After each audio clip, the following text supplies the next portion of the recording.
Racist. Well, the Wildlife and Countryside Link, a charity group which includes the RSPCA, WWF and National Trust, says the British countryside is a racist colonial white space. MPs in an all-party parliamentary group were told that the countryside has been influenced by racist colonial legacies, created an environment some fear is dominated by white people. So think about it. It sounds very woke, just like that. But the more you think about it, maybe you've had experience of something like that. Joining us now is anti-racism activist Iman Aiton, who thinks the countryside could be racist, and farmer...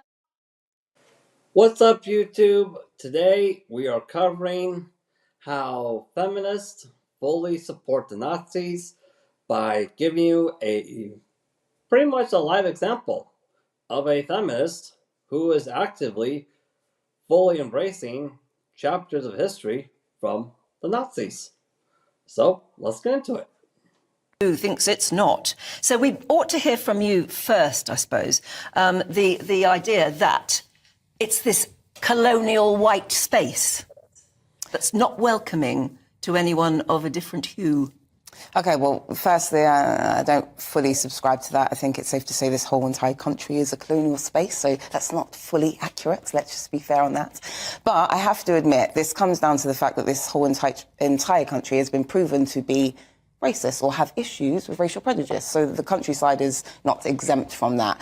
And what people fail to realise is that in these particularly these spaces that are particularly dominated by white people, it can end up being it can feel quite exclusive. The reason why is because these individuals share the same culture, same values, which includes food, language, music, etiquette, manners, hobbies, etc. So when someone new comes along, that's different.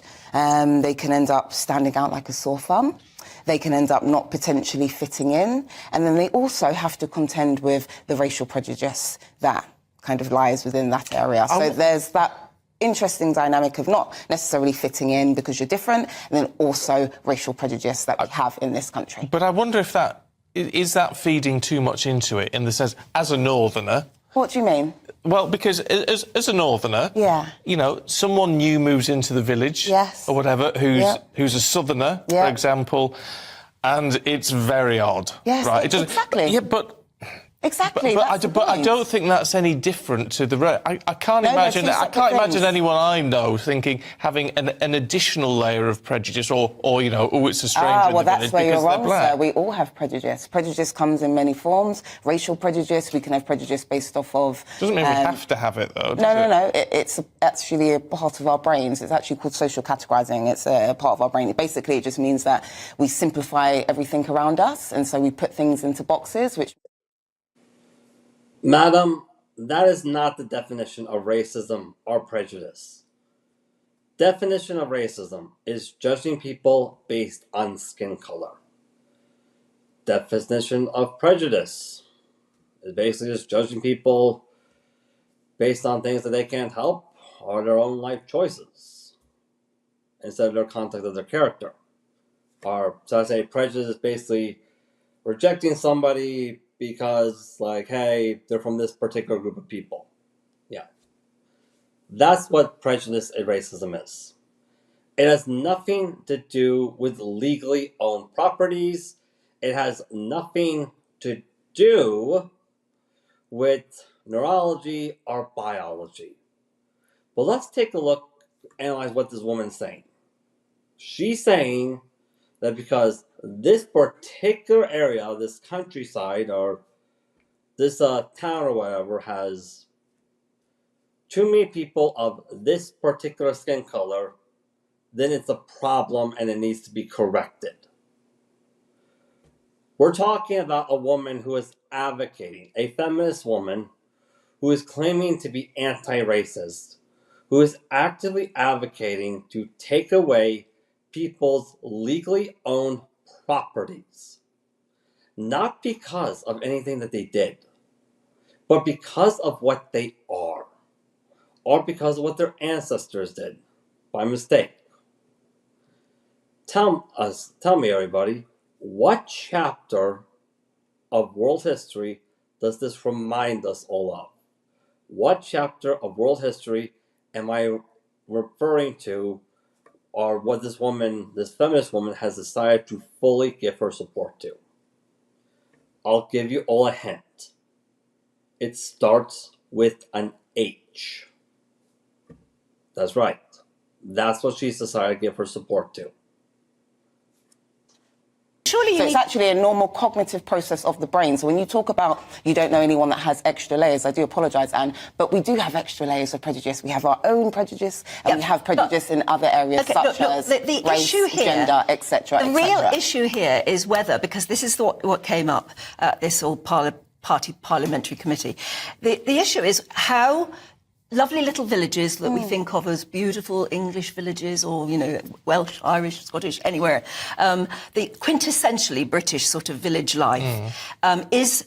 The idea is that it is so white, and historically so as well, that it's not welcoming to anyone of a different skin colour or whatever. Let's go to Gareth. I mean, where you live, for instance, do you believe that you are prejudiced towards white people or not welcoming to anyone else?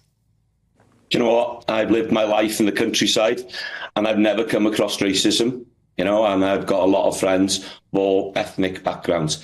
Now, I'll give you an example. So a few years ago, in our beautiful little Welsh village called Llanfairfechan, and it's a fantastic, beautiful place, the local Nissa shop, or Spar as it was then, was taken over by Mr. Pasham, okay, an Indian guy.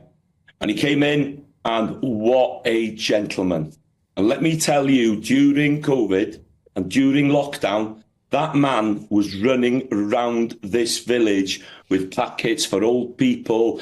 And, you know, at Christmas, when I went in there, he would give me a box of Thatchers just to thank me for giving him his customer. He's a lovely guy.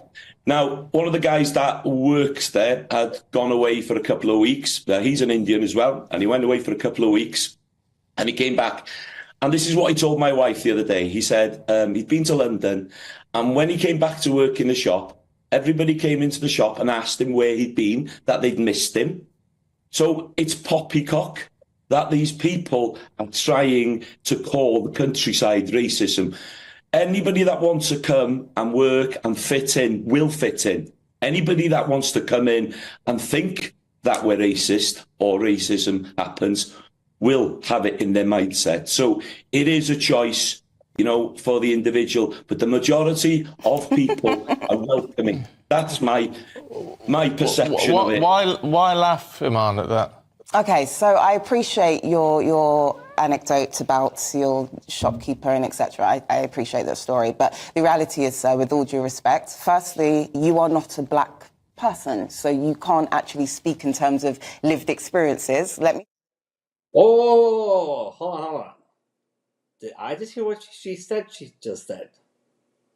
She just said because, hey, you don't have this particular skin color means you cannot speak on this particular matter. By definition, that is racist. The definition of racist is judging people or treating people harshly based on skin color. She just did it in front of everybody. She literally did. Let's also break it down even further. How she just laughed it off like it was nothing. This woman is making it perfectly clear that, hey, the message this woman is promoting is perfectly clear that, hey, since you were born within this particular group of people, since you were born in that particular group of people, that means you have some kind of inherent evil that you have to work on atoning for. Not because of anything that you did, by the way, but because of what you are, but because of what your ancestors did, and you should work on atoning for it by forking over your own personal property. Tell me, everybody, what chapter of world history does this sound like? What chapter of world history does this feminist, who is supposedly calling herself anti-racist, is actively giving her full support to. I'll give you all a hint. It starts with the letter H. The letter H, everybody. Yeah, that's what she's giving her full support to. Actually speak on lived experiences of black people. So when you say there's no racism, well, that's from your perspective, with your lived experiences as a white man. What we can talk about is the many experiences of black and brown people that have actually moved into the countryside. The BBC actually did a whole really good article about a lovely man. His name was Jag Patel. He spoke about the fact that he moved into the countryside and just was so shocked at the amount of prejudice that he had to contend with. And this is why I speak about the lack of diversity, because what happens when you don't have many black and brown people in a particular area is that you end up leading with prejudicial views because you don't have a lived experience of a certain thing. So therefore you're assuming which is prejudice. Yeah, but, and that but makes what an you're area doing, quite hostile. forgive me, but what? So this is why no, families, let me get a word in. I'm not actually referring to this gentleman. No, but this I've is why got families end up feeling as if they're dealing with abuse, more abuse than probably in metropolitan areas. And that is my point, sir. You don't have that lived experience. So consider other experiences of black and brown people. Please go ahead, Stephen. I do apologise. I just wanted to finish my point I know, but you're not before you interrupted forgive me, but you're not going to get very far if you don't allow. You interrupted me. Yes, but that is my job. No, yes, that is my job. And my job is to make sure I say my piece. So we've both got a job today, Stephen. Yeah, but the point is, what you did there is you brought up a case example of someone... Just like this lovely gentleman. But you dismiss his case example. Say, oh, this person had a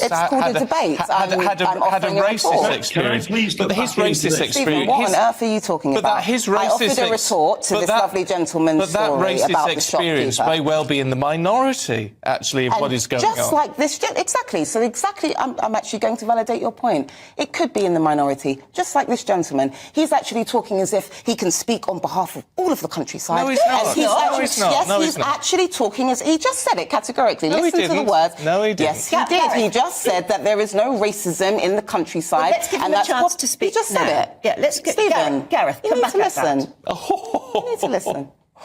Gareth, go on. Gareth. I really cannot believe what you've just said. You've got no idea who I am, what I do. And let me just tell you, yeah, I have been under the cosh because, you know what? I'm first language Welsh. But you're not black. But I appreciate you. Can I finish, please? Can you give me an opportunity? Because we're talking about racism in terms of racism towards black people. Listen, the Welsh language was oppressed for years and years and years. The Welsh language, when the children would go to school, they would put the Welsh knot around colonialism will do that. They would put a Welsh knot around their necks to stop them from speaking the Welsh language. Colonialism. We know what oppression is. We're now getting there, Gareth. We're getting there now. No. Listen to me. We are. I know it hurts, but we are. Open-minded. I think you are closed. You are closed-minded, and you're looking for the negatives. And that's what you made it clear you were very closed-minded, sir, because you led with sweeping statements. That's what causes the problem and racism is when people speak like you and push that narrative. What did I say that was racist, sir? What did I say that was racist, sir? Please make it clear. Gareth, what did I say that was racist? You just said that people like me are the ones that are racist. Please. All right, man. You want to know what you said it was racist? You said that because he's not black, because he was born with this skin color, means he can't speak on matters like this. That's racism. And you're also not allowing him to speak either. You're not. And let's put our mindset on that. Not allowing one particular group of people to speak about a certain issue. I wonder, what actively committing the act of censorship by trying to speak over them and not allowing this one particular group of people to speak. What chapter of world history does that remind us all of? I'll give us all a hint. Starts with the letter H. Yeah. Feminists actively fully embrace the Nazis' ideologies. And here is actual proof of that, right here. What Let is him it that answer, you say let him that answer. was racist? I didn't No? say. I said you're pushing the narrative. No, you didn't say that though, did you? You're now correcting yourself, Gareth. You didn't say that originally. You're just picking. Okay, never mind. You didn't say that originally, though, did you? You said that I was racist, and I gave you an opportunity to make that clear as to what it is that I said that was racist, and you have failed. So no problem. We can move on. What opportunity did you give him? You didn't let the guy speak. How is that an opportunity? Like how? This particular point. Well, absolutely. Okay, well, we'll leave it there. Imam Towards Aiton. language and towards the people. Sorry, Gareth, I can't hear you. There is no racism. I can't hear him. You just heard me, and I can't hear him. Please speak a bit louder for me, please. No, we're going can't to hear you. call a halt to this because this is getting out of order. Okay, Imam, no thank you problem. very much. Thank you, Gareth. Thank you very much. Appreciate And our you. apologies if you felt you didn't quite get enough of a say. Of course not. Another day, hopefully. Another Thank day. you very much. Another time. Thanks, Anne. Right. No, I did huffing and puffing in the background, but it's fun to. I tell you what we like to do on this channel is listen to other people and then try and absorb their Okay, so what I'm going to do is I'm going to leave now because I'm not going to let you speak on behalf of the whole entire channel please because I've been do leave. doing. Please Yeah, do I'm leave. going to. Yeah. Don't No, worry do. about that. We won't It's a stop shame you. that it's a shame that it couldn't have finished a bit more Isn't it? cordial. It is. It didn't finish in a more civilized manner, madam, because you weren't willing to let it. You weren't willing to let the guy speak or say something that has a different opinion than yours. What chapter of American history does this remind us all of? What chapter? Or world history, mind you. I'll give you all a hint. Starts with the letter H. Yeah, starts with the letter H. Living proof here that the feminist movement, even people who are claiming to be anti-racist, fully support the Nazis and all their ideologies. This is not sexist. This is not racist. This is me pointing out history. That's all it is.